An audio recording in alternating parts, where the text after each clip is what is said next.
विश्वामित्र गादी के पुत्र थे।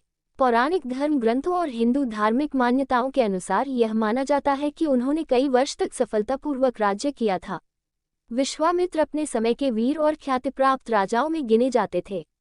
इन्होंने अपने पुरुषार्थ से, अपनी तपस्या के बल से क्षत्रियत्व से ब्रह्मत्व प्राप्त किया, राजर्षि से ब्रह्मर्षि बने, देवताओं और ऋषियों के लिए पूज्य बन गए। अपनी तपस्या के बल और योग से वे सभी के लिए वंदनीय भी बन गए थे। ऋषि वशिष्ठ का आतिथ्य। ऋषि विश्वामित्र बड़े ही प्रतापी और तेजस्वी महापुरुष हैं। एक दिन राजा विश्वामित्र अपनी सेना को लेकर वशिष्ठ ऋषि के आश्रम में गए। उस समय वशिष्ठ ईश्वर भक्ति में लीन होकर यज्ञ कर रहे थे। विश्वामित्र उन्हें प्रणाम करके वहीं बैठ गए। यज्ञ क्रिया से निवृत्त होकर वशिष्ठ ने विश्वामित्र का खूब आदर सत्कार किया और उनसे कुछ दिन आश्रम में ही रहकर आतिथ्य ग्रहण करने का अनुरोध किया। इस पर यह विचार करके कि मेरे साथ विशाल सेना है और सेना सहित मेरा आतिथ्य करने में वशिष्ठ जी को कष्ट होगा, विश्वामित्र ने नम्रतापूर्वक अपने जाने की अनुमति मांगी, किंतु वशिष्ठ के अत्यधिक अनुरोध करने पर थोड़े दिनों के लिए उनका आतिथ्य स्वीकार कर लिया। वशिष्ठ ऋषि ने कामधेनु गौ का आह्वान करके उससे विश्वामित्र तथा उनकी सेना के लिए 6 प्रकार के व्यंजन तथा समस्त प्रकार के सुख सुविधा की व्यवस्था करने की प्रार्थना की।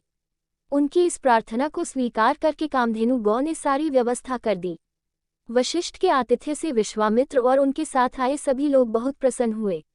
कामधेनु को मांगना। कामधेनु गौ का चमत्कार देखकर राजा विश्वामित्र ने उस गौ को प्राप्त करने के विचार से वशिष्ठ से कहा, मुनिव, कामधेनु जैसी गौ वनवासियों के पास नहीं, राजा महाराजाओं के पास शोभा देती है।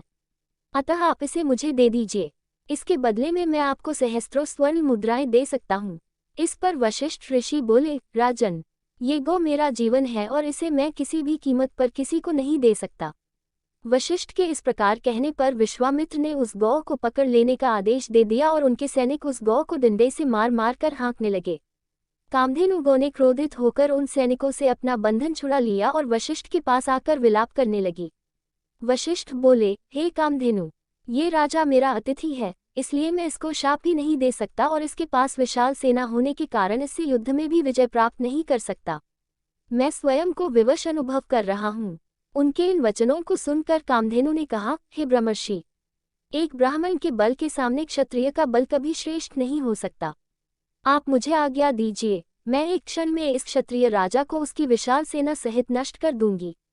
कोई उपाय न देखकर वशिष्ठ ऋषि ने कामधेनु को अनुमति दे दी।